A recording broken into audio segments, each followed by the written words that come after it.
Margaret Harper's name flashes on my phone for the 5th time today. I watch it vibrate against my glass desk, the sleek surface worlds away from the scratched pine table where I solved math problems as a child. Outside my window, Boston's skyline glitters in the afternoon sun, 15 floors up and 1,000 miles from the suburban house where I learned to disappear. Ignore, I whisper, my finger hovering over the button. My Italian leather chair creaks as I shift. The phone falls silent, but the dread remains. 3 seconds later, an email notification appears, Margaret Harper, subject, your sister's wedding, final warning. My stomach knots as I open it, scanning past the manipulative pleasantries to the final line, Abigail's wedding is the defining moment of her life. Show up or consider yourself financially cut off. A voicemail notification follows. I press play, setting it on speaker.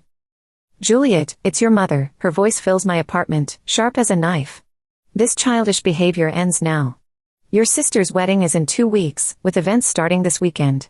If you can't set aside your jealousy for Abigail's special time, then forget about any family connection. Your father is worried sick. Call me back immediately. A bitter laugh escapes my throat. I cross to my closet and pull out a framed diploma hidden behind winter coats. The gold lettering catches the light, Juliet N. Harper, Doctor of Philosophy, Artificial Intelligence Ethics, Massachusetts Institute of Technology. 4 years collecting dust instead of hanging on my wall, old habits of invisibility die hard.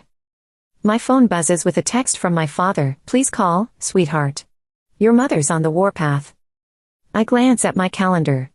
Abigail's 2-week wedding extravaganza is highlighted in angry red, 14 days of ceremonies, parties, and photo shoots for the golden child's perfect moment. I open my banking app, $245,000 in savings, plus my investment portfolio. More than enough to never need their support again. They just don't know it yet. Standing before my bathroom mirror, I'm no longer the invisible daughter. My reflection reveals someone they wouldn't recognize, confident, successful, unburdened by their approval. Back at my desk, I trace my fingers over the embossed name on my diploma.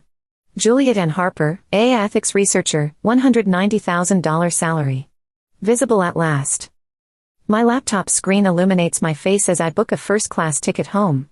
My fingers move with cold precision across the keyboard. Time they finally see who I've become, I whisper to my reflection in the darkened screen. I pack my Burberry luggage methodically, tucking the diploma between layers of designer clothes. A calculated smile crosses my face as I imagine their expressions when they discover the woman I truly am. Have you ever hidden your achievements from those who should have celebrated them most? What would you do if your family only valued you when they needed something from you? My homecoming is about to shatter their carefully constructed reality. The rental car crunches over familiar gravel. I park behind a florist's van unloading cascades of white roses. My childhood home has transformed into a wedding magazine spread, with ivory fabric swags draped across the porch railings. My mother opens the door before I knock. Her hair is colored a precise shade of honey blonde, not a single strand out of place. Juliet, finally, her hug feels rehearsed, stiff and fleeting. Decided to support your sister after all, I see. Inside, the house smells of vanilla candles and fresh paint. Wedding planning has militarized every surface. My father emerges from the kitchen, reading glasses perched on his nose. He attempts a smile but doesn't hug me. Good timing, my mother interjects. These programs need folding, and the guest welcome bags need assembly. She thrusts a clipboard into my hands. Abigail needs these done by 4. I literally just walked in, Mom. And now you have something useful to contribute. Abigail appears at the top of the stairs, phone pressed to her ear. No, I specifically requested cascading arrangements, not gathered. This is literally destroying everything. She spots me and holds up one finger in the universal sign for wait. Do you understand this is the most important day of my entire life? When she finally descends, she air kisses near my cheek. Jules, thank God. The caterer is threatening to walk, and Dad is useless with the seating chart. Nice to see you too, Abby. Damon's planning this amazing surprise for the reception, and I need to ensure it coordinates with everything else. Damon. I set down my bag. Her fiancé, my father explains. You'll meet him at dinner. He's absolutely brilliant, such an innovative tech entrepreneur. Quantum AI startup founder, Abigail corrects with unmistakable pride. Damon Costa arrives precisely at 6:30, carrying an expensive bottle of wine and wearing a smile that doesn't quite reach his eyes. He's taller than I expected, with the kind of polished handsomeness that belongs in luxury watch advertisements. The mysterious sister finally makes an appearance. He grips my hand too firmly. Abigail mentioned you were some kind of tech genius hiding away in Boston. Ethics researcher, I correct, meeting his gaze. Fascinating field. He winks. My startup is developing quantum-enhanced AI algorithms for financial forecasting. Revolutionary stuff. We should exchange insights sometime. During dinner, Damon dominates with tales of breakthrough technology and exclusive investment opportunities. My mother hangs on every word, nodding enthusiastically. So, which neural network architectures are you implementing? I ask during a rare pause. Damon's smile freezes momentarily. Oh, proprietary systems, custom quantum classical hybrids with restricted access through my developer network. Interesting. And your technical headquarters is based where exactly? We operate distributed teams, he replies smoothly. The beauty of modern tech, right? I've got engineers in Singapore, Zurich, Dubai. My mother shoots me a warning glare. Juliet, not everyone wants technical interrogations during dinner. Later, searching for wedding programs in my mother's study, I stumble across refinancing paperwork for the house, dated 3 weeks ago. The property I grew up in, which had been nearly paid off, now carries a substantial new mortgage. Voices drift from the adjacent dining room. Margaret, are you certain about this second mortgage? My father's worried tone freezes me in place. That's everything from my retirement fund to. Damon has guaranteed 30% returns minimum. $150,000 is. You wouldn't understand investments like these, my mother cuts him off. This is what creating genuine wealth looks like. I lean against the wall, my analytical mind calculating risk factors, second mortgage, family savings, retirement funds, all flowing toward Damon's nebulous technological venture. He's a fraud. Aunt Irene's voice is barely above a whisper as we stand in the back garden, supposedly admiring her contributions to the wedding flowers. You see it too? I ask. She nods, her gray eyes so similar to mine, sharp with concern. Your mother won't listen to me. Started claiming I've always been jealous of her success. Dr. Ellis down the street lost $85,000 in an exclusive tech investment opportunity last year, she continues. Sounded disturbingly familiar when I heard about Damon's proposals. Juliet. A familiar voice calls from the fence line. Dr. Blake, my former university professor, waves. I've been following your research. That MIT AI ethics program you completed is revolutionary. I freeze. How did you? Unlike your parents, some of us actually recognize brilliance, Anne. Irene pats my hand. For the first time since arriving, I feel truly seen. Mom, Dad, we need to discuss Damon. We're gathered in the living room that evening. What about him? My mother doesn't look up from her social media feed. I've noticed serious inconsistencies in his business claims. His description of quantum AI technology contradicts fundamental principles of how these systems actually work. My father sighs uncomfortably. Juliet, perhaps you're overanalyzing things. This isn't about analysis.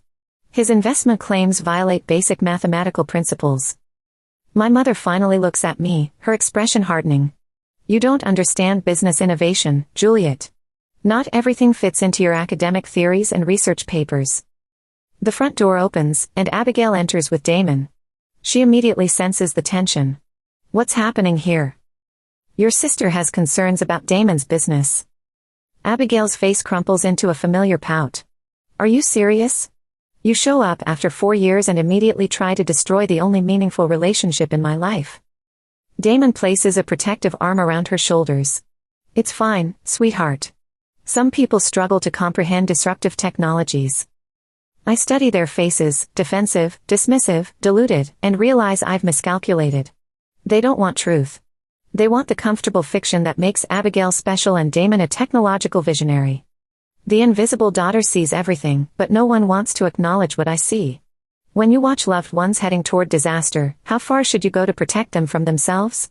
Would you risk further rejection to save family who never appreciated your worth? I settle into the corner booth at Maple's coffee shop, the same spot where I practiced differential equations during high school. The leather seat creaks beneath me, familiar yet foreign. My laptop screen illuminates with open tabs, business registries, technology forums, social media profiles. 3 previous identities stare back at me: Daniel Lewis, Drake Lambert, Devin Lawson. Now Damon Costa, same man, different names, identical charming smile, different victims. I sip my black coffee, its bitterness matching the taste in my mouth as I connect unmistakable patterns in the data. Need a refill, hon? Sandra, the same waitress from my teenage years, appears at my elbow. Her eyes widen as she studies my screen. My sister lost everything to a man who looked exactly like that. Called himself Drake something. My stomach tightens. Lambert. That's it. She sets the coffee pot down. Technology investment scheme. Vanished 3 days before their wedding. Broke her heart and emptied her accounts. I open another browser window. Sandra, could she speak with me? A woman in her 50s sits across from me 2 hours later, hands trembling around her coffee mug. He made me feel special, Melissa whispers. He had this way of making you believe you were chosen. My colleague feels the same way now. Melissa slides a folder across the table: photographs, bank statements, police reports that led nowhere. Her jaw tightens. He disappeared 3 days before our wedding, taking $85,000 and my grandmother's antique jewelry collection. The photographs confirm my suspicions. The account statements reveal transfers to untraceable international accounts. The police reports document 3 other victims with identical experiences in 3 different states. I thank Melissa and gather my evidence. The wedding is 5 days away. The knot in my stomach tightens with mathematical certainty. Where have you been? Mother's voice slices through the hallway as I step inside. The floral arrangements need inspection, and Abigail's having a breakdown over the place cards. I glance at my watch, barely past noon. I was researching something critical. More critical than your sister's wedding? She thrusts a clipboard into my hands. Your father mentioned your attitude problem. He says you've barely contributed at all. A familiar weight settles on my shoulders, the invisible daughter, now visible only when there's criticism to deliver. I find Abigail in the dining room, surrounded by sample table settings and crumpled tissues. The calligrapher completely botched the font. She glares at me through mascara-streaked eyes. Where were you? I've been texting for hours. I check my phone, 3 messages, the first sent 37 minutes ago. You've always been like this, Abigail sniffles dramatically. Vanishing when you're needed, then appearing just to overshadow me. The accusation lands with practiced precision. For 29 years, my existence has somehow both failed to meet expectations and been excessively threatening. I'm trying to help you, Abby. By avoiding wedding preparations? By questioning Damon's business? Her voice rises. You can't bear that I found someone brilliant while you're alone in Boston doing whatever dull research pays your bills. I swallow the truth about my dull research that earns triple what she's ever made with her occasional yoga classes. Instead, I pick up a place card and examine the supposedly incorrect typography. I can contact the calligrapher, I offer. Mom already did, Abigail dabs at her eyes. At least she supports my happiness. The living room falls silent as I finish presenting my evidence: printed screenshots, bank statements, police reports, and Melissa's signed testimony spread across the coffee table. My projector displays data analysis charts on the wall. My parents sit stunned on the sofa. Abigail perches on the armchair, face ashen. Damon stands by the fireplace, his expression carefully controlled. This is clearly a case of mistaken identity. His smile doesn't reach his eyes. I have one of those universal faces. People confuse me with others constantly. 3 different professional women in 3 different states. I keep my voice analytical, emotionless. All experiencing identical patterns with a man matching your exact description, using names phonetically similar to yours, who vanished with their assets precisely 3 days before their weddings? Juliet, my mother's voice carries a sharp warning, this is completely ridiculous. Mom, examine the facial recognition matches. I slide the photographic evidence toward her. Study the timeline. Observe the behavioral pattern. I've never encountered this woman in my life, Damon insists, gesturing dismissively at Melissa's statement. Abigail leaps to her feet. I can't believe you'd go this far to destroy my happiness. Tears stream down her flushed face. You've always resented my success. Resentment. The accusation strikes me unexpectedly. I'm trying to protect this family. By ambushing my fiancé with these fabricated accusations? Abigail snatches papers from the table, crumpling them in her trembling fist. Abby, I reach for her arm. The second mortgage, Dad's retirement fund, Mom's family inheritance, it's all funneled into his non-existent quantum algorithm. Can't you recognize the pattern? That's enough. My mother stands, face flushed with anger. You will leave this house immediately. Damon places a comforting hand on my mother's shoulder. Margaret, it's all right. She's just concerned for her sister. Misguided, but ultimately well-intentioned. His practiced sympathy makes my skin crawl. I'm not leaving. I stand my ground, straightening to my full height. And I'm not the invisible daughter anymore. Silence blankets the room. What are you talking about? My father asks quietly. I never attended community college. The truth erupts after years of containment.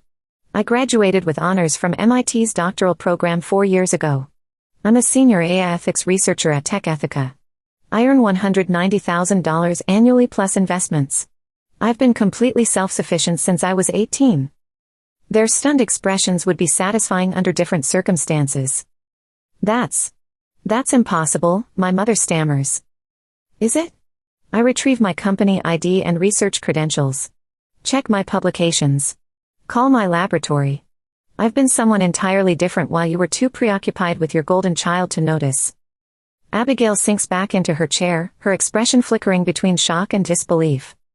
I'm offering you one opportunity, your final chance, to acknowledge reality before catastrophe strikes. I gather the scattered evidence, methodically reconstructing my case. This man isn't who he claims. The wedding is in 5 days. His established pattern is disappearing 3 days before the ceremony, once he secures access to all available funds. Damon's mask slips momentarily, a flash of calculation crosses his face before the charming smile reappears. I believe we've all endured enough fantasy for one day. My mother's voice has regained its controlling edge. Juliet, I won't repeat myself. Leave immediately. I study each of them, my mother's rigid certainty, my father's conflicted compliance, Abigail's defensive hostility, Damon's calculated concern. When he vanishes with everything you possess, I say quietly, gathering my belongings, remember that someone tried to warn you with evidence and data. The front door feels heavier than when I was 17, sneaking out to attend advanced mathematics classes. This time, I'm not concealing who I am. This time, I'm departing with the truth they refuse to acknowledge. Have you ever stood alone with verified facts while everyone you love chose comforting delusions? What would you do in my position, walk away or fight harder for a family that refused to see you? My next decision will alter everything. My phone won't stop buzzing.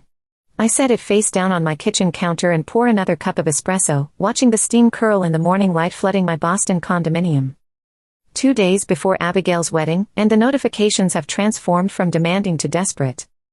I flip the phone over, 17 missed calls, 26 text messages, 5 voicemails. The first voicemail plays on speaker. Juliet, he's gone.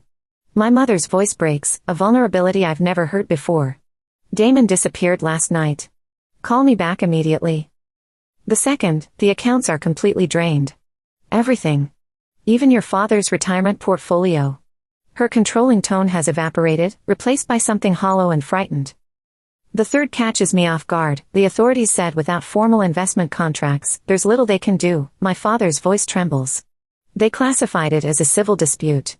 Please, Jules, we need your help. He hasn't called me Jules since I was 12. Abigail's text illuminates the screen. You were right. I should have listened. Please help us. I trace my finger around the rim of my artisanal coffee mug. From my 15th floor window, Boston Harbor stretches blue and boundless, 15 stories up and a lifetime removed from the family that only acknowledges me when catastrophe strikes. My mentor Olivia answers on the second ring. You sound troubled, she says instead of hello. They finally believe me about Damon, I tell her, now that he's vanished with their money. And they want my assistance. Yes. Olivia's silence contains decades of wisdom. She championed my research when my own parents couldn't be bothered to attend my doctoral defense. What are you considering? I press my forehead against the cool glass of my window. I haven't determined yet. Boundaries aren't walls, Juliet. They're doorways you control. After we disconnect, I book a flight home for the second time this month. The difference? This time, I pack precisely enough clothes for 3 days. The wedding pavilion stands half dismantled in the backyard when my car service arrives. White chairs stacked against the fence. The elaborate flower arrangements, now drooping, still cling to the porch railings. My mother opens the door before I knock, her makeup-free face aged a decade in just 2 days. You came. Her arms hover expectantly for an embrace. I remain perfectly still. My father sits hunched in the living room, phone clutched to his ear. He disconnects when he sees me, his eyes darting to my Burberry handbag, the Cartier watch on my wrist. We thought perhaps you might assist with, my mother clears her throat, temporary financial support until we resolve this situation. What will the Robertsons think? She wrings her hands anxiously. And the church committee? Your father is on the board.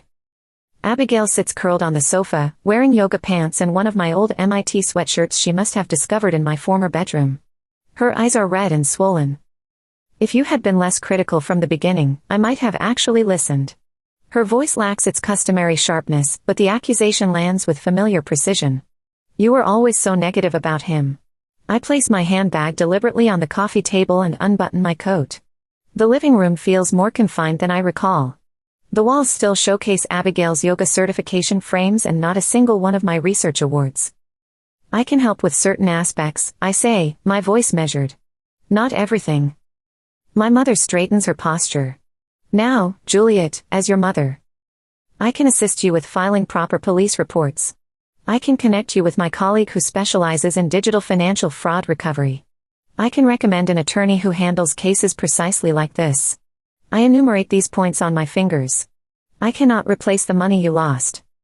The silence stretches taut between us like a mathematical proof reaching its inevitable conclusion. But our father begins. I earn nearly $200,000 annually. I have significant savings and investments. And I will not compromise my financial security to rescue you from a circumstance I explicitly warned you about with evidence. My mother's face flushes. This family has supported you your entire life. A laugh escapes me, brief and unexpected. Did you? When exactly? We provided shelter, education, nourishment. That's the legal minimum for parents, Mom. Abigail unfolds herself from the couch. So you're simply going to abandon us after proving yourself right? Is that what truly matters to you, being correct? I meet her gaze directly. What matters to me is being respected. Being heard. I exhale methodically. You need me now, but you've never wanted me. These are fundamentally different conditions. My mother collapses into a chair. How can you be so coldly analytical? I learned from statistical experts. The words escaped before I can recalculate. For the first time, they all genuinely see me, not through me or past me. They observe the woman who constructed herself without their acknowledgement, who succeeded without their validation. These are my boundaries, I state quietly. I will help you navigate this legally. I will remain for precisely 3 days. I will not empty my investment portfolio or co-sign loans.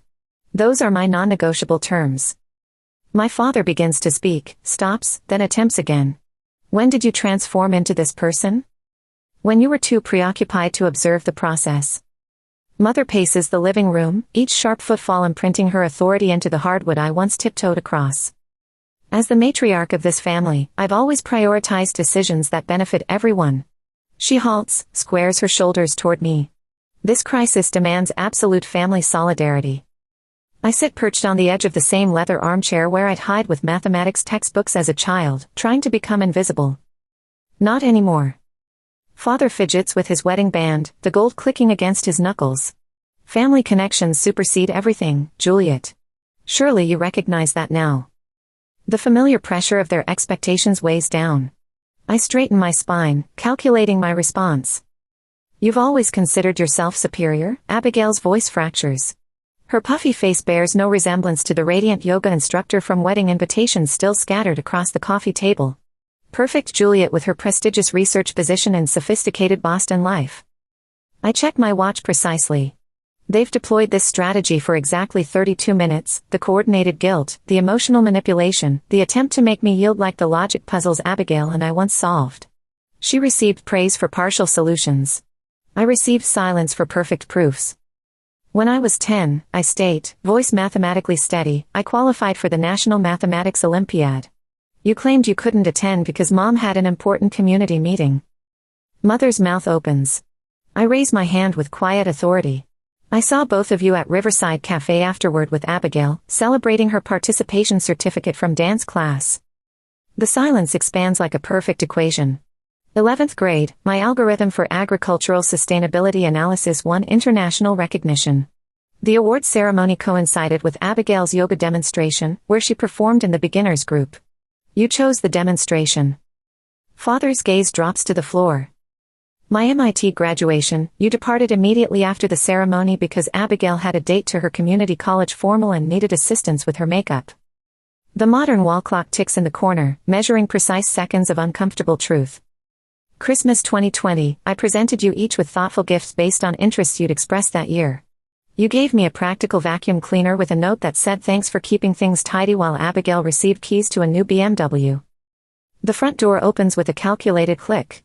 Aunt Irene stands framed in the doorway, clutching her leather portfolio like analytical evidence. I witnessed everything. Her voice is quiet but resolute. Every academic competition you missed, every achievement you diminished. I observed this brilliant mind wither while you glorified her sister. Mother's face flushes crimson. This is private family business, Irene. I am family, my aunt states firmly. Someone in this room must acknowledge the pattern of behavior that occurred in this house. I rise from the chair, my full height suddenly prominent in this space where I spent so many years attempting to minimize my presence. I'll assist with the property, my voice occupies the space I never claimed before. I'll cover the second mortgage. I'll arrange for the credit card debt consolidation. Their expressions flash with calculated relief, quickly masked. But I won't rehabilitate your social standing. I won't pretend Abigail wasn't defrauded by someone any basic due diligence would have exposed. I won't fabricate stories for your church group about where the money vanished to. I meet each of their eyes systematically. I won't participate in any community functions where you showcase me as the dutiful daughter who swooped in to rescue the family. Mother's jaw tightens. You don't get to dictate conditions in my house. I do when I possess the financial means to preserve it. The words feel unfamiliar on my tongue. Powerful. Precise. My assistance includes legal safeguards for myself. All finances will be managed through formal channels with complete documentation. You won't have direct access to any funds. Consider this a business arrangement, not a family rescue. Father's eyes widen. We're not some charity recipients. No, you're not. Charity lacks stipulations. This includes several. From my leather portfolio, I extract 3 copies of a document my attorney prepared. The paper makes a crisp sound as I place them methodically on the coffee table. This outlines my financial assistance terms, a one-time solution, not an ongoing commitment. I'll transfer funds to eliminate the second mortgage directly to the lending institution. The credit card consolidation will proceed through a financial specialist I've appointed. This is preposterous, Mother protests, but her eyes frantically scan the documents. Page 2 contains an acknowledgement.